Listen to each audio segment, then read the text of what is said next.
What's up, everybody? Welcome back to the Survivor Now podcast. My name is Randy Bruce. We are here to cover episode 4 of Survivor Game Changers. And today I am joined by my lovely analyst, Will. Will, how are we doing today, man? You gotta give me warnings of this stuff, man. You can't just throw me in with like a live studio audience. You can't just pop that on me, dog. I'm doing fantastic. What, Randy? I was just going to say, everything's new. I wanted to surprise you with the new intro. It's simplified now, so now it's not 30 seconds people are waiting. Now it's just straight to kind of the episode. And, Will, we have a good one to talk about today. But before we actually get into talking about it, there is some stuff I have to say right off the start here. And first off, if you guys are watching, make sure you hit that like button, subscribe to the channel. We really do appreciate it. If you're listening on Spotify, go ahead and leave us a rating, a 5-star one at that. You can also hop in. If you are watching live, you can hop into our live chat. We like to call it Ancient Voices. There's already a chat there. I'm going to pull that up in just a second. Also, we have hit 2,000 followers on Instagram. The next big step. So thank you guys so much. It means the world to us to have you, kind of tuning in. And it just makes doing this podcast even more fun. And then, Will, we had a little rebrand. I know. Yeah, I like a little tiny rebrand. It's not like back in the day when we tried doing Reality Randy with Big Brother. Just had to throw that one in for you.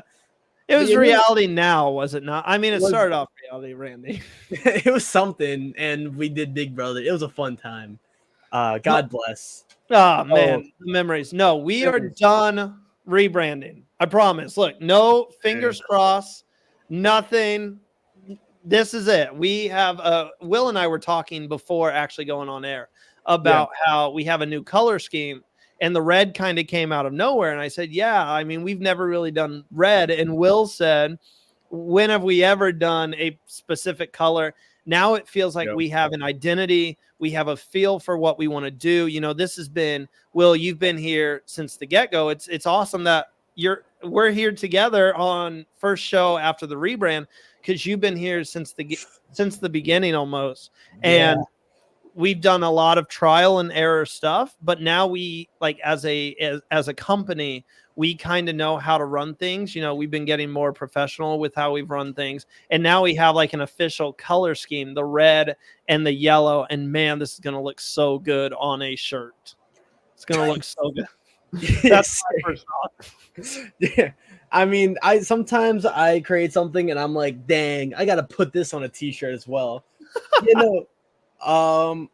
I'm really excited because it's always, while rebranding is never a fun thing, because it's like, there's a lot of fears of what's going to happen when people try to find not Reality Randy, Survivor Now. It's always different, but I feel like we're going into this future season of season 46. 47, my apologies. Apologies. With a new era of confidence, I feel. It's kind of like when your favorite punk band, loses some members and then regains members, and then they play their first show back, and there's a new sense of confidence.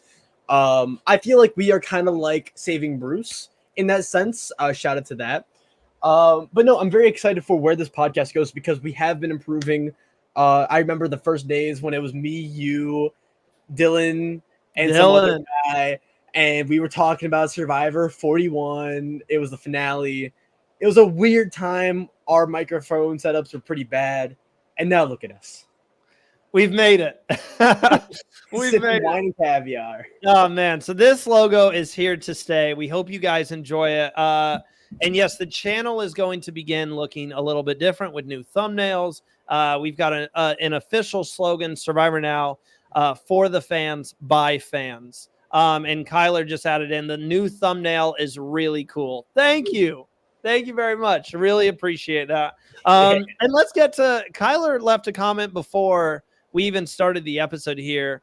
I forgot how many iconic moments this episode had. And that was the first thing that Will and I talked about off air, was like, man, Will, what an episode. Like, what a fantastic episode. There's so many iconic Survivor moments that you can go back to that come from this episode alone. And you yourself, I mean, we're going to talk about all of them in detail, but you yourself said there was a moment that you totally forgot about. Like, rewatching this episode back, how was it for you? Because when I watched it, I had a smile the entire time. I was laughing, and I screamed at the end like it was a live season airing. I was like, this is a top Survivor episode. Like, this is just perfect. This is what Survivor is in a nutshell. How did you feel, man? I mean, it was a total breath of fresh air because we were pretty negative the last episode. We were like, oh, it's a filler episode. You know, there's a twist at the end. R.I.P. Malcolm. And still R.I.P. Malcolm. Yes. I'm still mad about that. You know, I've seen the season a few times, but going into this episode, it felt like a complete breath of fresh air, like Survivor now in general, right? Because the amount of just moments that have happened this episode. We have the Sandra eating the sugar and blaming Michaela for it.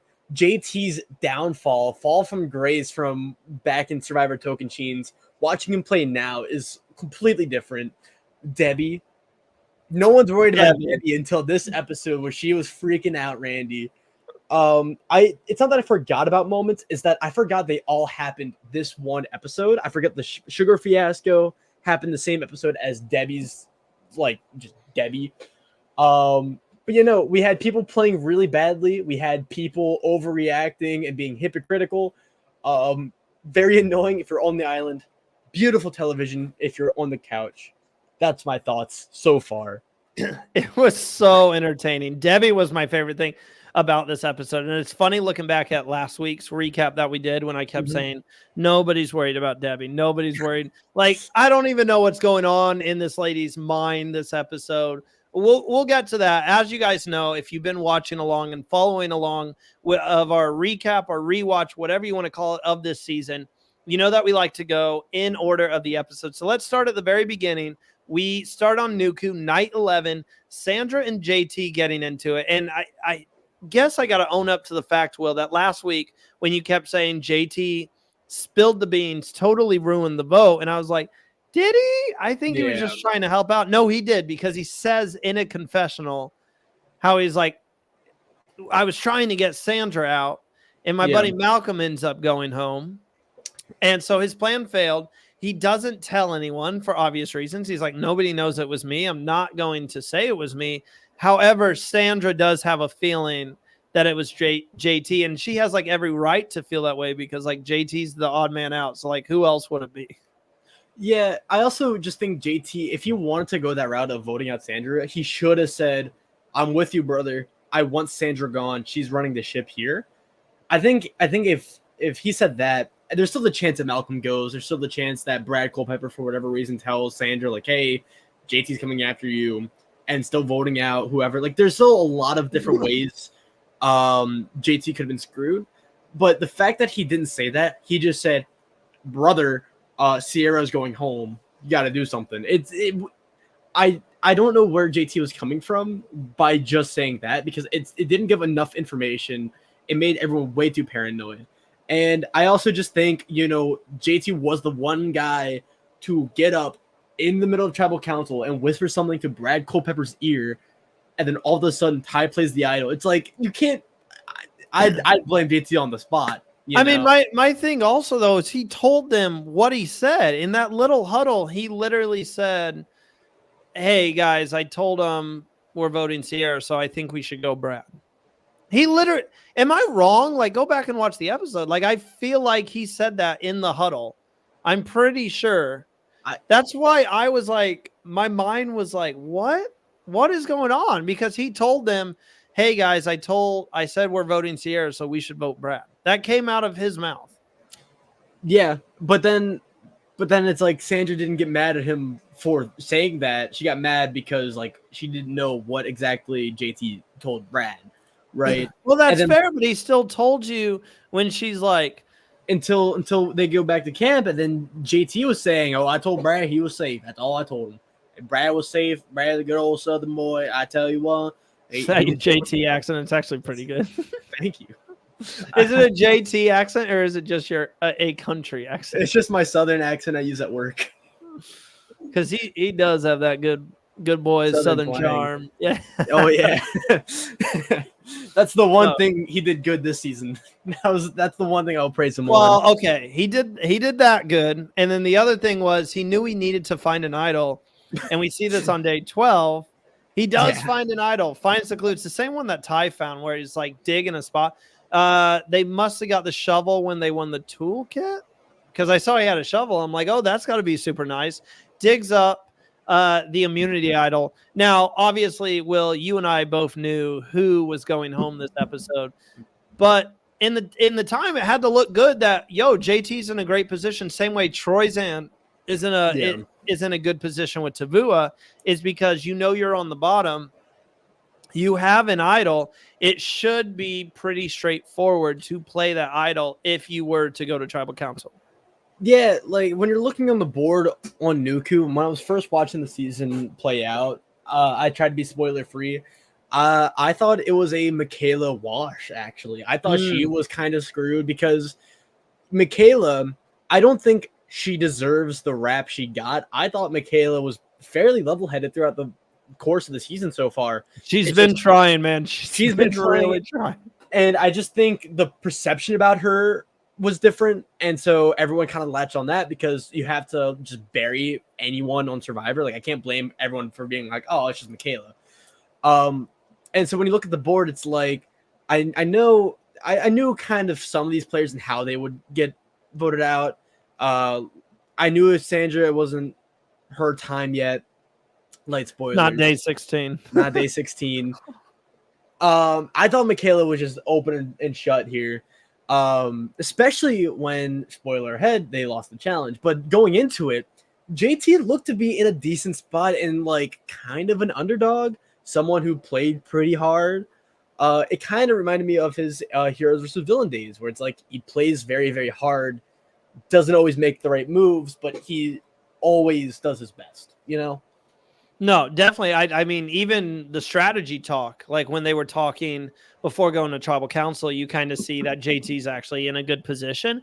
And I felt for the most part, he's been playing a really good game. Yes, he got swap screwed, but he had this like, the Survivor gods handed you a way out of it, and we're gonna get to like why he didn't play it.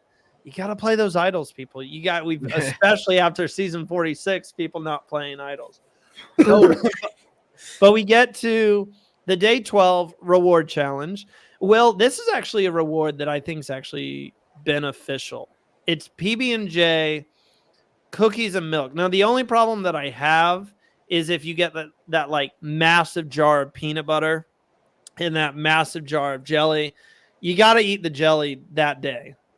Like you have to eat it as soon as you get back to camp. You have to drink the milk that day. And like it's hot. I don't know if drinking milk in the hot sun is the best thing for you. But like the peanut butter, I think the peanut butter is possibly, Ozzy said it. Ozzy was like peanut butter and Survivor or something like that. I think the peanut butter could be one of the best food rewards that you could get on Survivor.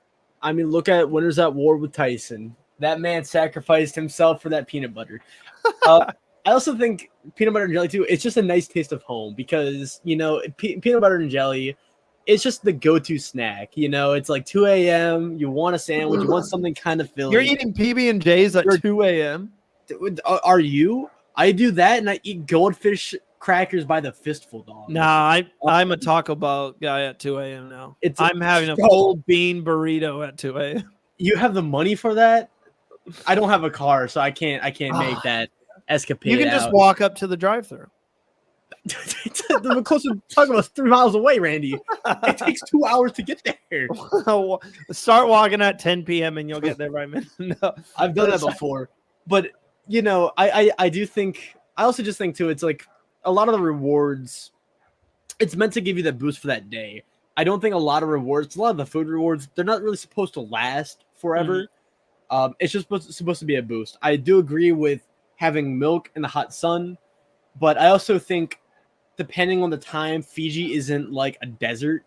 I do think. Point. Yeah, you have the water there. It's you have the water. Like 70. Yeah, I don't think it's like Go Wrong, or Survivor Africa. But that's just me. I do think this was a really good reward, despite on paper it looks very small, like, oh, it's peanut butter and jelly, 2 a.m. snack. For I mean, even the second place tribe gets it looked like at least one sandwich per person, which is like yeah, I would be happy with. I just think peanut butter is such a great thing to kind of fuel yourself with, and when you're out there, you're starving and stuff like that. One thing I want to point out before like we actually get into the challenge and kind of how it plays out. I like seeing the tribe strategize. Like I wish we got to see this more. Like when they're standing in a circle and they're like, okay, you need to do this. Who wants to do that? I love that. I think we should see more of that. I think it puts you in the moment more. I don't want to see it all the time, every single challenge, but I think it should have. Let's do that at least 3 or 4 times a season because I think it's really entertaining. I also think they showed it this time because it directly led into the drama that unfolded this episode, right? Which was cool foreshadowing because the tribes all looked to be very uniform. We had Brad Culpepper giving everyone their positions. Everyone was like, yes, chef, like they were in the bear. Like it looked like there was no chaos or no disagreements when they were organizing their where they were at, their positions. But as we saw in this episode, we had a player strongly disagree with how the challenge happened. I wonder who.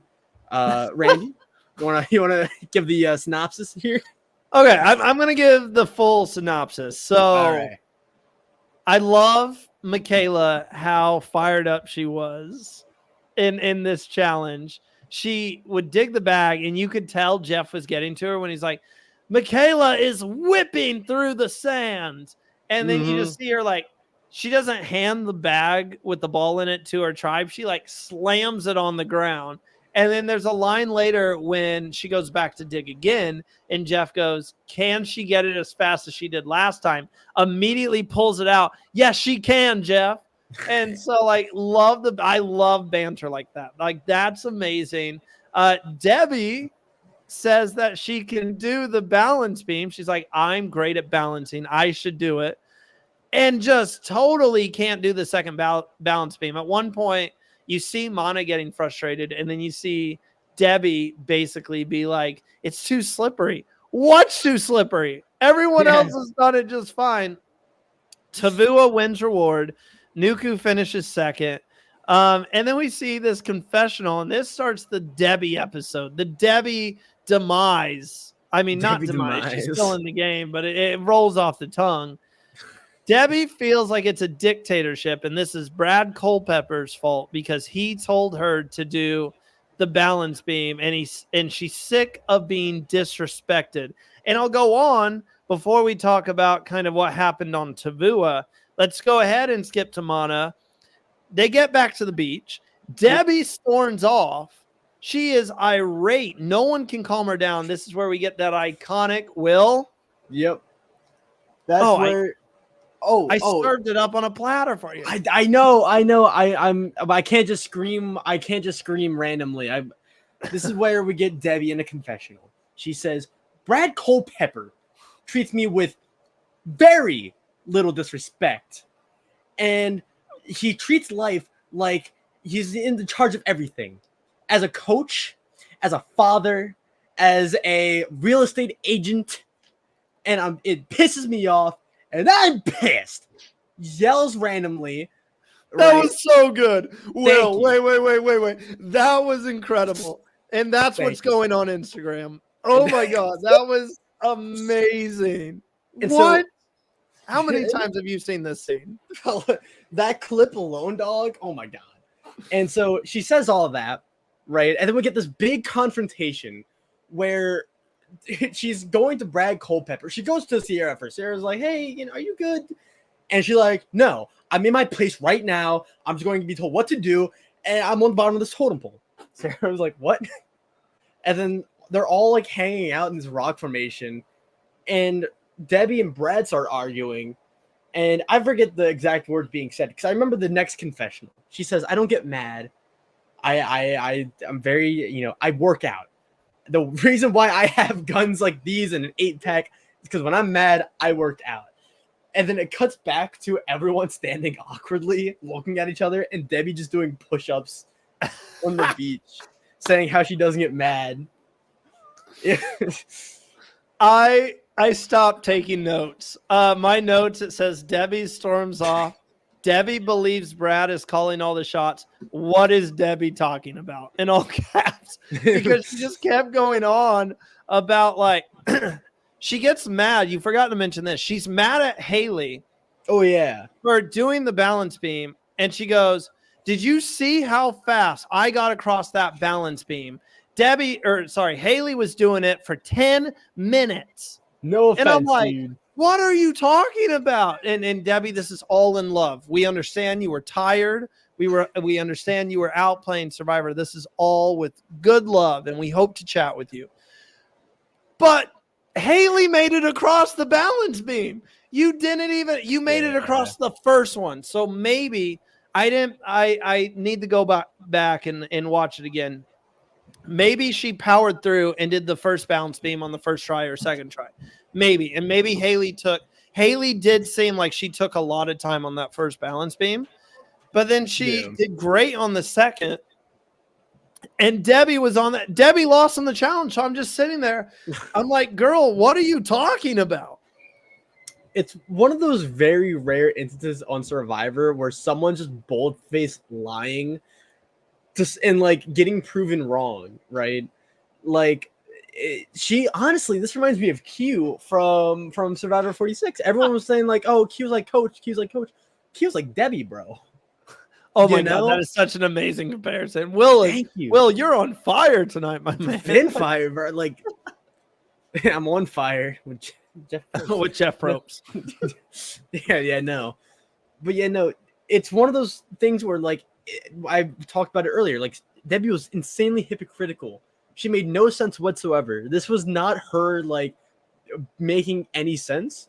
But that's what makes this episode so rich to me, because Debbie for a while was kind of, under the radar for a lot of the season. She kind of pops up here and there talking about whatever, giving her mild confessionals. But this is like classic Debbie we saw in Go Wrong way back when. And I'm glad she's back.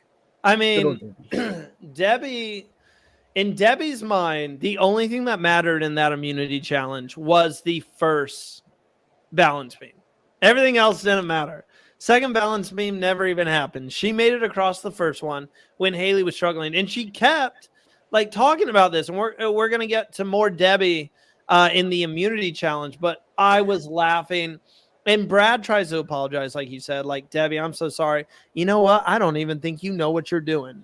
Debbie, I don't think anyone knows what you're talking about. See, that's what I would have said if I was on the beach. I would have sat there and been like, Debbie, I don't think anyone understands a single thing you're talking about. If you have Ty in confessional talking bad about you in any sort of way, you're the problem. Because that man doesn't talk bad about anyone, and he's in confessional, and he's like, I think Debbie's just crazy lady. And I was like, to have Ty call anyone crazy, like Ty is like one of the sweetest guys you could meet, I'm pretty sure. Like you have to be doing something wrong. 100%. And we got Ty like talking. Yeah, I mean, it all goes back to coach, the coachification of it all, right?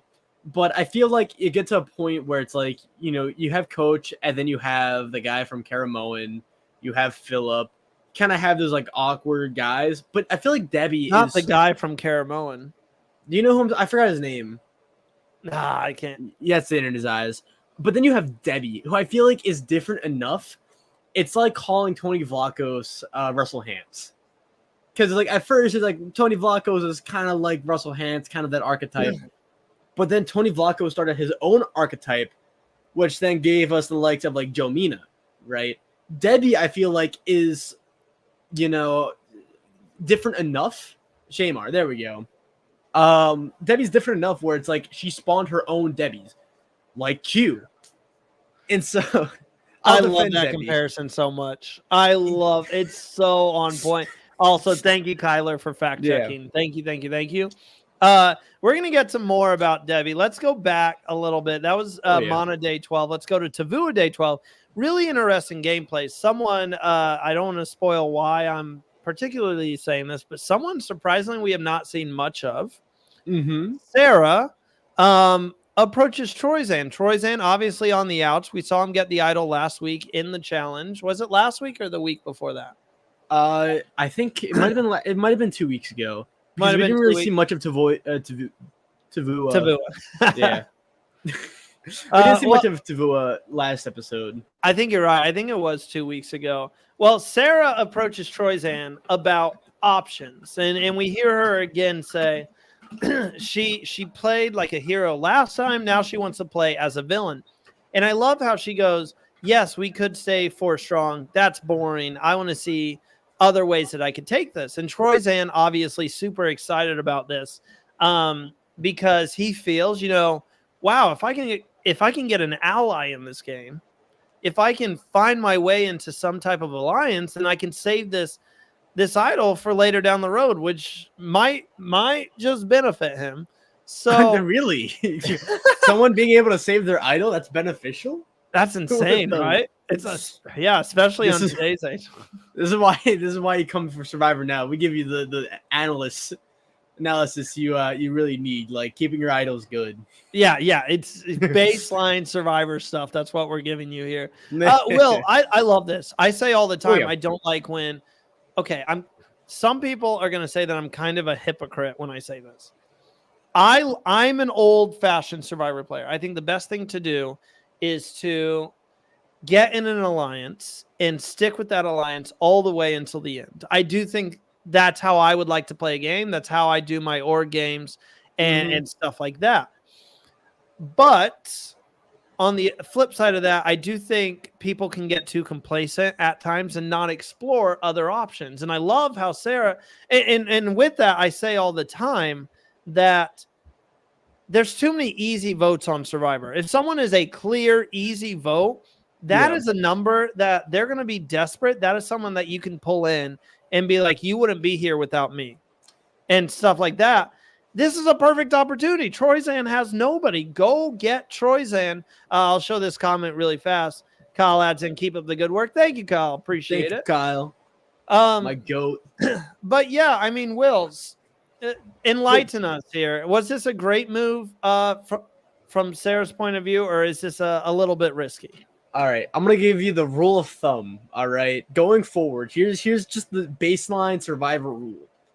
If it works out for you, it's a good move. If Sarah approaching Troyzan works out for Sarah and Troyzan, it's a good move because I understand wanting to be 4 strong and just sticking to your guns because I can't blame anyone for wanting to give the olive branch to Troyzan because he is a big question mark. He is someone who's a little older, someone more physical, the lone man on the tribe. Like I don't know if I'd go out of my way to approach someone like that if I was just comfortable because of the risk factor. Yeah, there's too much risk because I don't know what kind of baggage Troyzan has. I don't know if he's a big threat on his old tribe. I don't know if he's a part of a big alliance. I don't know. There's too much unknown there. And so Sarah making that risk, I think it's fantastic for TV because it changes the status quo. It makes us wonder, like, will Troyzan survive a tribal council? Will he have to use his idol? You ask more questions with that. And I think fun TV will always also triumph any form of content or any form of strategy because sticking with an alliance of 4, as old-fashioned as it is, that's how I'd play. I play very low-key, very one-note, very subtle whenever I play these video games. Doesn't make it fun. So that's kind of where I'm at. Because there's 2 ways to look at every single move on Survivor. What's fun to watch and what's actual good strategy. I think it could be good strategy, and I think it's fun to watch. Well, do we play the same way? Get your alliance and just kind of, get your... I always say, I think, honestly, the best way to play is to get, and we've seen this in the later seasons of Survivor recently, get a duo. I think a duo is the way to go. Get one person that you can go to the final 5 with, and then it's whoever cuts the other one loose quick enough or, at the right moment. And that's how we've been seeing with some of these very iconic new era duos. You could throw in like Carolyn and Carson, Carolyn and Jam Jam. You could say that's Let's a take trio. it 3. Jesse, Cody. I was just about to say Jesse, Cody. You could look at Cassidy and Owen to an extent. You could look not as much. You can Marianne and Ricard Omar, and Shan. Ricard and Shan. Thank you. You could look at Austin and Drew. You could I was also going to say look Austin and D. Oh, more. Austin. See, now I'm just not making sense. Well, I was going to say you could look at what was their tribe name. I forget tribe names left and right. Lulu? The last It wasn't Lulu? No, it wasn't Lulu. D's tribe. Was it Reba. The Reba. Reba. 4. Yeah, the Reba 4. Yeah. Exactly. So you could look at it. But moral of the story, I think get someone that you can consider your running mate and move with them forward. And then with that running mate, bring in a couple more people and get like a small group of 4, 5. I don't know. I prefer 3 or 4. I don't know how you feel. You said 4, right? No, I was I was saying like the Reba 4. I mean, honestly, I think alliances themselves on Survivor, it doesn't really work out as well like Big Brother. I feel like Big Brother, you don't need the flexibility you do need on Survivor. Because I feel like with Survivor, if you have a alliance of 4, it's very obvious. And there's too much room for error. I do think having a solid final 2 and making more just side deals with people and like, I don't know. I think playing under the radar is the right way to play a lot of the time. But I think playing more actively is riskier, but I think can lead to better rewards. I think if you play a stronger game, you're looked at a lot more. But if you make it to the very end, people will vote for that over safety. No. But that being said, it's like I legitimately believe from the bottom of my heart that if I was on Survivor, I'd be able to pull off the under the radar gameplay. I'm letting y'all know right now. You're gonna get on Survivor someday. So one of these days. You better live up to that hype. Let's go to the Nuku tribe, day 13. This is where we have the sugar incident. Apparently, only 3 people on the tribe used the sugar for their coffee, tea reward that they got. Apparently, it's JT, Michaela, and Aubrey. JT is already annoyed with Michaela, feels like he's having to babysit her, hates that she has a negative attitude. And Sandra, obviously wanting to target JT, decides to kind of rile him up in the sense of, and Varner's right there when she does it. She goes, I'm going to eat all of the sugar. And because JT's going to think it's Michaela. Yep. Because apparently Sandra and Varner do not use the sugar. And that's exactly, I mean, Will, this is kind of funny watching this. Like, JT's like staring her down, literally sitting there like this. And then Michaela's just like, I wonder who took that sugar. And it's like, is he going to say something? Is he going to do anything? How mad would you be if you were someone who uses the sugar and then you just walked over and it's all gone? Would you be frustrated?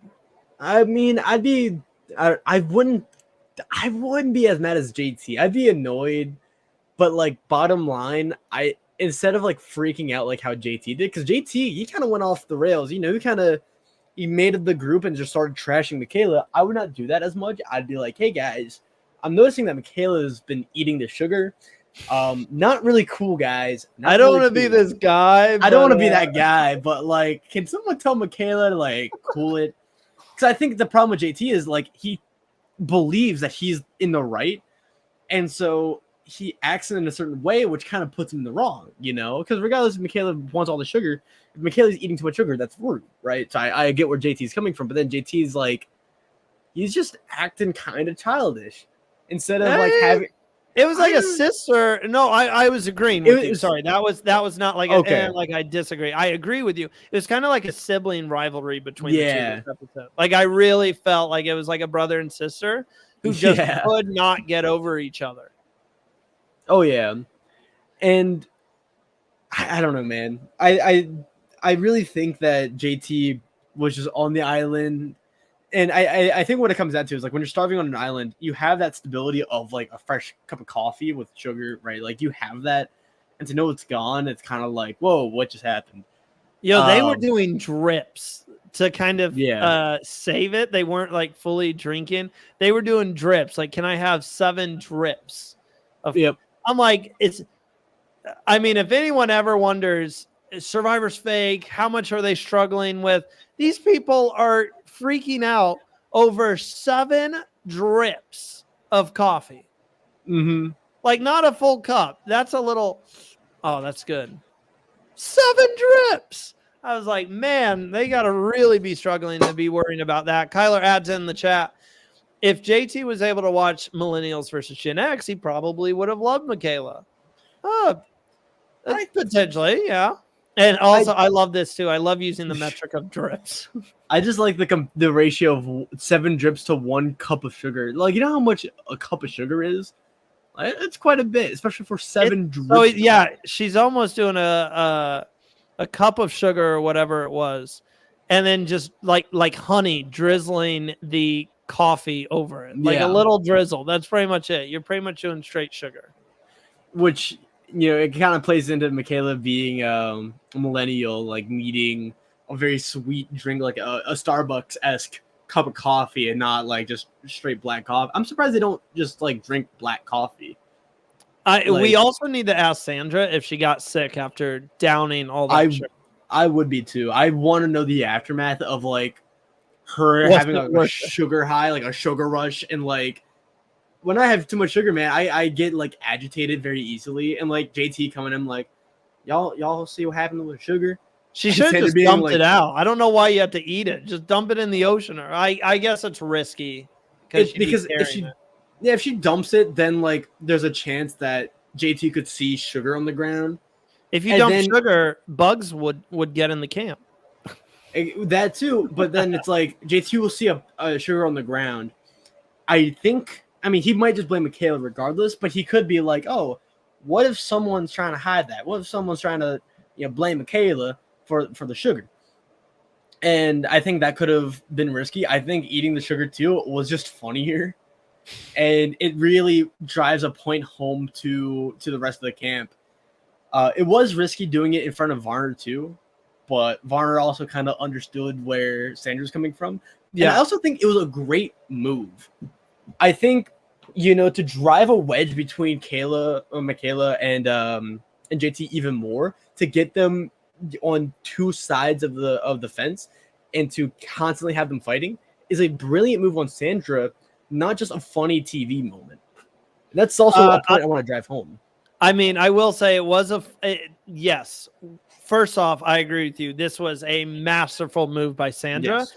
This is why people say Sandra is the GOAT. I've always said this. I think Sandra and Tony are the Michael Jordan and the LeBron James of. Yeah. Apologies to everyone out there who don't care or I don't know basketball. I know the names. But yeah, that's always the debate is who's better between MJ and LeBron. Personally, I always said MJ was the better player. But I've switched to now I think LeBron's the greatest to ever play the game because of what happens later in their careers. Michael Jordan fell off, wasn't as good. LeBron James is 40 years old and still putting up insane numbers. And the reason that I say that before everyone's like, why is he still going on about this? I look at it the same way. Sandra, I think, was the GOAT when she won, back-to-back 2 seasons. But now she hasn't been able to make it past day 16. And Tony comes in, the LeBron James, and was still below Sandra even when he won his first time. But when he won his second time, I think that pushed him over the top. And then it made me be like, I think Tony's the greatest player to win the game. Off of that tangent, Sandra, this is why people still say she's the GOAT. She's the queen. She's one of the greatest players to ever play because, yes, she struggles to make it past day 16. You're going to struggle when you've already won twice. The fact that she can still make it to day 16 is pretty impressive, and these are the types of moves that Sandra pulls off. Slight spoiler for how this episode ends. When she says she wants someone off, 9 times out of 10, they're off. And that's what makes her so good. I also think, too, like, Sandra strategically played a lot more aggressively this season. I feel like She's She's controlling the running game. things. Yeah. She's actually running things, which is different than how Sandra normally operates. Normally, she's all about just surviving, right? What's the word I'm looking for? Can't think of it. But Sandra's all basically about lying in wait. Like she's so she knows how to just survive. She doesn't really dictate a lot of the votes, and that's kind of like the big thing everyone docked her on in both of her seasons, is that Sandra, she kind of got lucky both times. She floated, she coasted, she did whatever. But I think this kind of shows that Sandra is the real deal, so far, because she has been in control. She's been running the show, getting people like Tony Vlachos out, getting people like JT out, and I think that's even more impressive doing it as a 2-time winner, as she was in season 7, just kind of coasting on by in Pearl Island,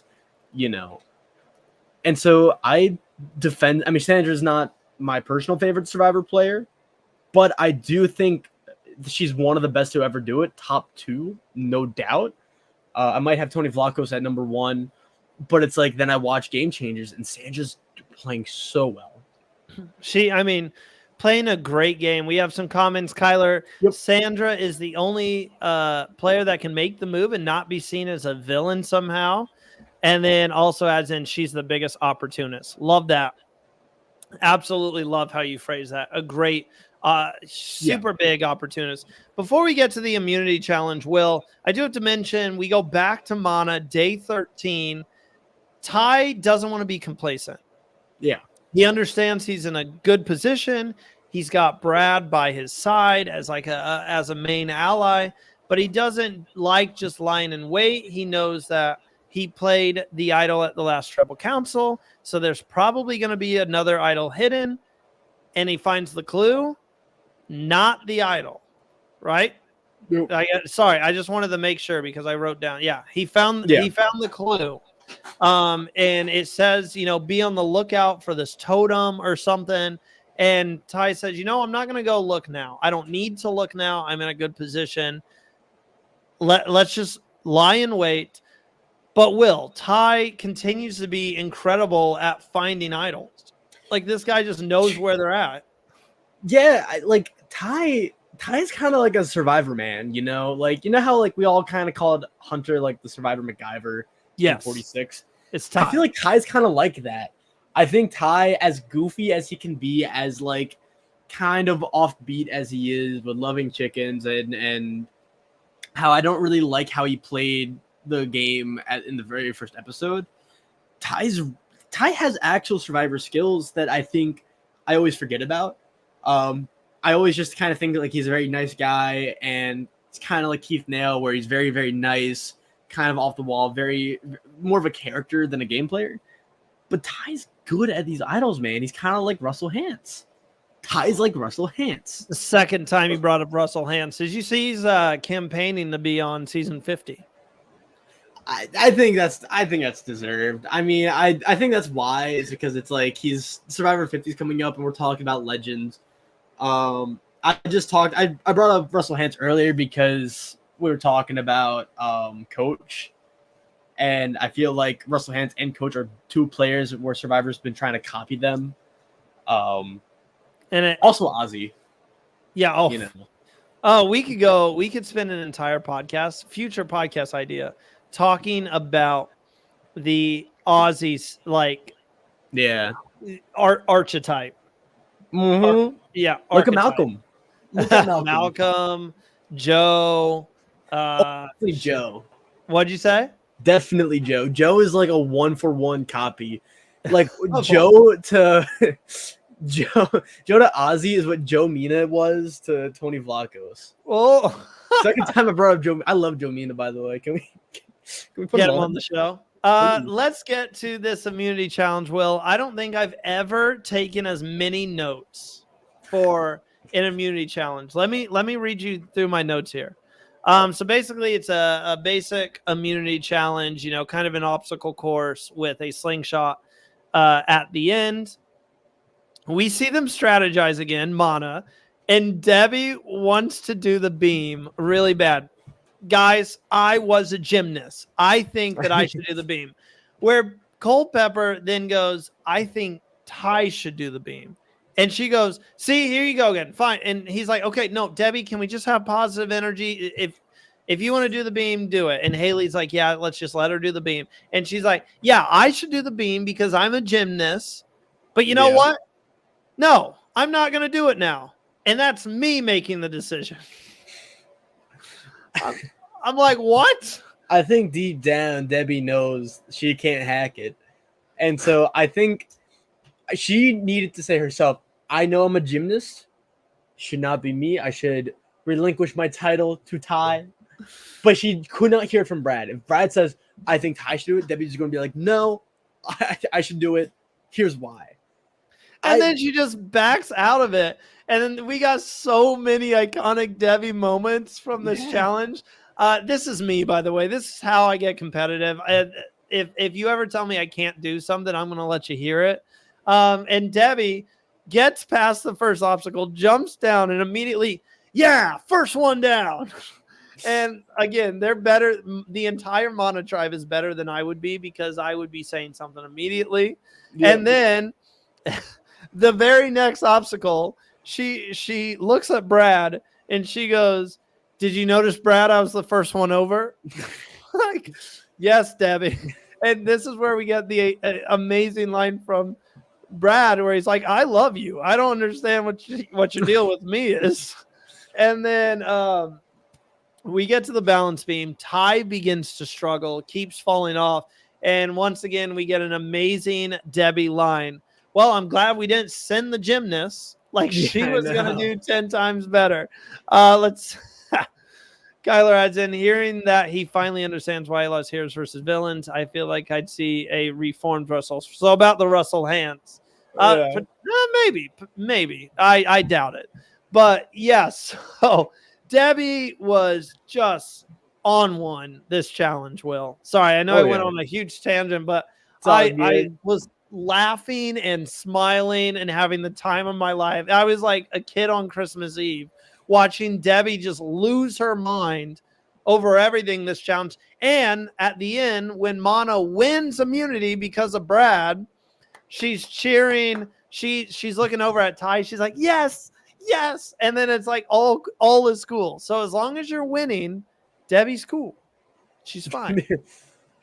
Yeah, like I still want to know deep down where Debbie's head was at. Like the lack of awareness Debbie had in that challenge is truly magnificent. Something we don't see often. And I'm so glad we're finally getting Debbie in her prime. And I cannot wait for Debbie in the future. I can't wait for Debbie to be on season 50. I know. When we talk about legends, I mean, she was a game changer. I have to talk to this woman about this. I have to talk to Debbie at some point. I love this. Mana wins immunity. Tavua comes in second. Very close. It came down to a shootout between JT and Aussie. JT not knowingly shooting for his life in the game.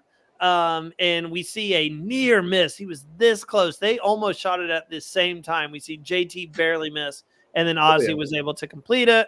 So Nuku is going to Tribal Council. This was the same challenge that sent Michaela home in her last season, Millennials versus Gen X. So Michaela was, knock on wood, it can't happen again, right?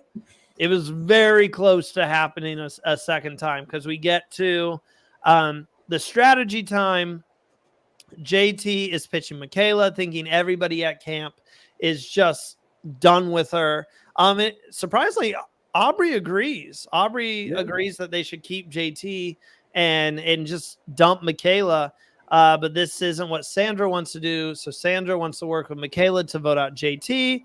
And this leaves Varner in the middle. And he says it, I'm in a great position. I can go either way.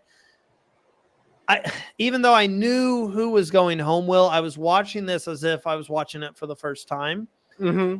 And I was sitting there, I'm like, nobody thinks that Varner is not going to go with Sandra, right? Like it's very apparent that him and Sandra have been very close this entire game.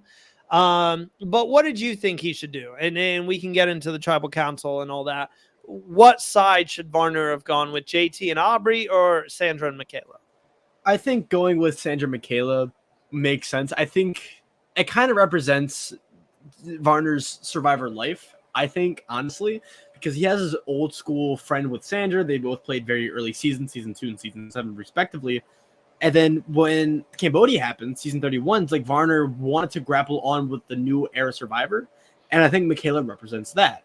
And so I think that also just building up good rapport with Sandra, because him and Sandra are very, very close. So sticking with whatever Sandra wanted to do was always the better play. Also, I just don't really know where Aubrey's head is at right now. She has a very quiet edit, and that's also something I always forget about. I honestly just kind of forget Aubrey was on the season. I just remember her. Oh, poor Aubrey. Poor Aubrey. That's going to change soon, too. It's just with the current tribe and the dynamics, taking the back burner, honestly, is not a bad idea for anyone, especially on Game Changers. And so I feel like the right play was always taking it with Sandra, honestly. And he did end up, I agree. I think that was the right move for him. He ended up sticking it out with Sandra. We got a couple things in Tribal Council.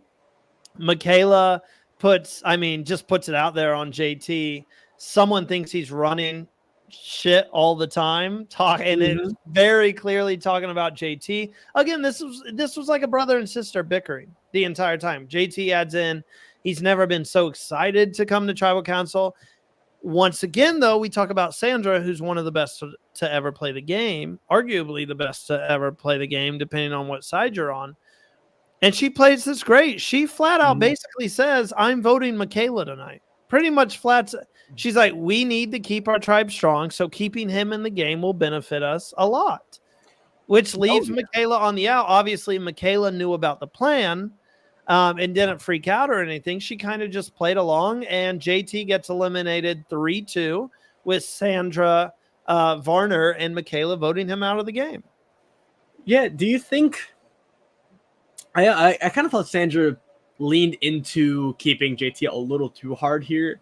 I think... You thought it was too obvious? I thought it was too... I mean, granted, I wasn't on the island, and I don't know what kind of conversations happen off camera, but it felt very like I'm trying to make JT comfortable. And I also just think JT isn't the most aware player. I think he kind of needs like a fishback or another partner. Honestly, I think Aubrey needed to be more in tune with what was happening around her. I think Aubrey and sorry, I was just gonna say I think Aubrey and JT would have been a really good duo moving forward. I think they could have worked really well together. I think Aubrey's kind of like Steven Fishback. Yeah, in a sense, yeah. I mean, like it has they're kind of the exact same player. Oh yeah, can we have Fishback and Aubrey together on a podcast? Make these two minds converge. Get two Survivor nerds. The amount of social awkwardness from that podcast. Could you imagine if they just had their own podcast? That would be such a great Survivor podcast. It would be the worst podcast because I feel like they'd both kind of like. I think they're just both kind of awkward. I've never talked to either one of them, so I don't know. But I feel like they'd be like two like nerds trying to like talk about their favorite show, and they'd constantly interrupt each other, and they'd be like, "No, you go ahead. No, you go ahead." And like just the two politest people to have a podcast. Will, you also brought up before we went on air that you got the iconic Michaela like sipping her tea or water, whatever it was, as JT walked out. And I said that JT is how do I say this? He holds his temper back better than I ever would, because I would, if you're doing that while I'm exiting the game, I would definitely be chirping back with you or something. Yeah. Robbed us of that opportunity, but her hair flip was that was cool. She has the hair to do it, and she did an immaculate hair flip.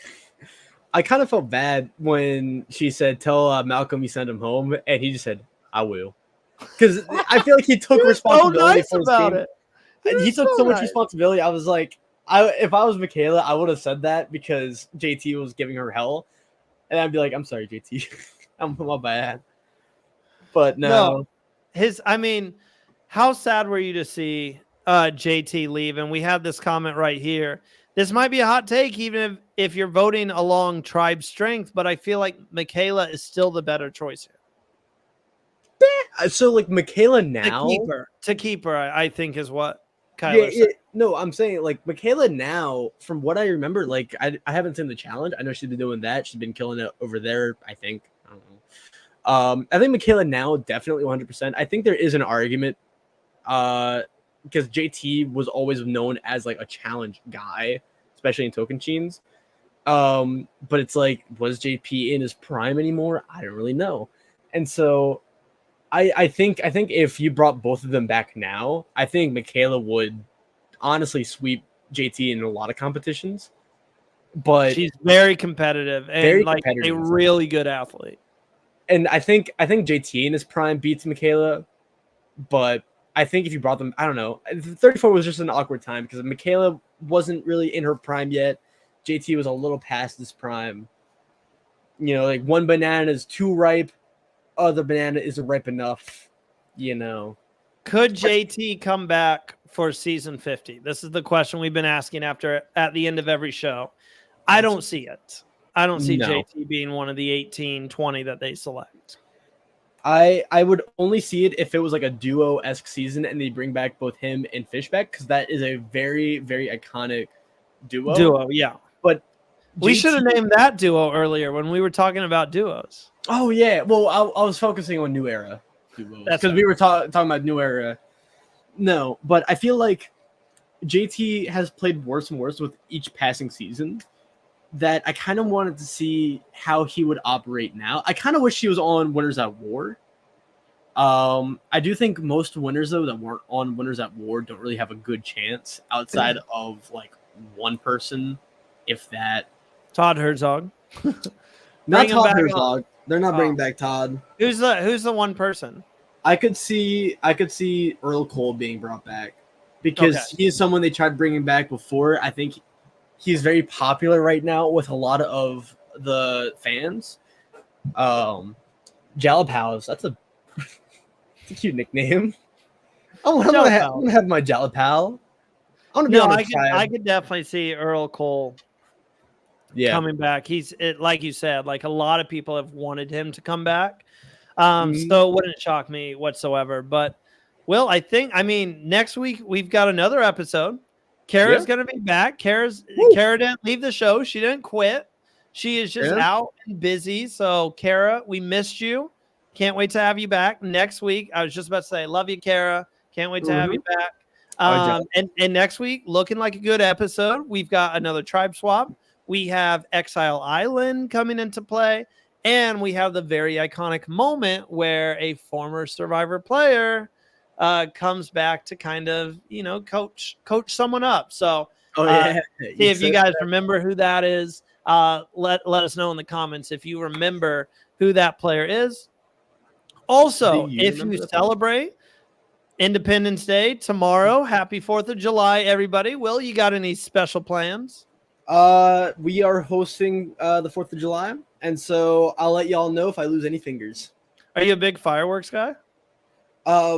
Actually, kind of. So I have a neighbor, and he has a really high budget fireworks show, or high budget for like our neighborhood. Like he really goes all out. Like he goes all out. Like 4th of July is like Christmas to him. And so I have a friend just like that. By the way, sorry. No, yeah, and they it's like a lot of donation based. So like a lot of families will like give them money for like as payment. And it's weird too because of like where I live in particular. It's like I just have like random neighbors like sitting on our front lawn, our driveway, like watching this fireworks show. It's cool. It's cool. Well, don't lose a finger. I won't. I promise. I might lose a toe or two, or 3 or 4 or 5. Or 6 you're a podcaster. You don't need your toes. I mean, I don't really need my fingers either. I just need to be able to speak. Well, think about how weird it would look if you're like this. What's up, guys? Hey, I'm telling you, this is what I just. Oh man, my brother's flying in from the Navy tonight, so we get to see him for 3 days. I've not seen my brother in probably about 6-7 months, so I'm very, very, very excited for that. And we're just going to go into the town and watch the town's fireworks that they have going off. We always take the car and just kind of take a frisbee or a soccer ball or football or something, and so it's going to be a lot of fun. It's going to be, and it's also like I still live at home right now, and I'm getting my new place in a month where it's new town, everything. It's going to be I'm very excited about it. But who knows? This could be the last time that all three of us are together for 4th of July. So yeah, I'm for looking a little bit, not forever. Yeah, not forever. No, for a little bit. Obviously, we don't know where everyone's going to be at. He could get sent out any minute. So yeah, very excited to kind of just spend the night with the family. But to everyone watching, once again, thanks for tuning in. Have an amazing 4th of July. If you're watching on YouTube, hit that like button. Greatly appreciate it. Subscribe to the channel. Don't forget to hit that, and then hit the notification bell, as we've got some good off-season Survivor content in the works. That's not just a rewatch. There's some fun things happening in the near future. Oh yeah. If you're listening on Spotify, make sure to leave us a rating, preferably 5 stars if you possibly can. Invented a new word there. I was stuck between could and can. So I was like, cad. I can't even say it again. Could and can't? Yeah. Oh, no. I was stuck between saying a 5-star rating if you could, or a 5-star rating if you can. And so I was like, I don't even know what I said. If you can. I was like, cod. Yeah, if you can. But yeah, cod. I have a weird. Will, sign us off in your JT accent. All right, y'all. Make sure you hit that subscribe bell now, so you can get caught up to date with all of our uploads. Make sure you follow our Instagram. We got 2,000 followers, and yeah, I'll see y'all tonight for Tribal Council.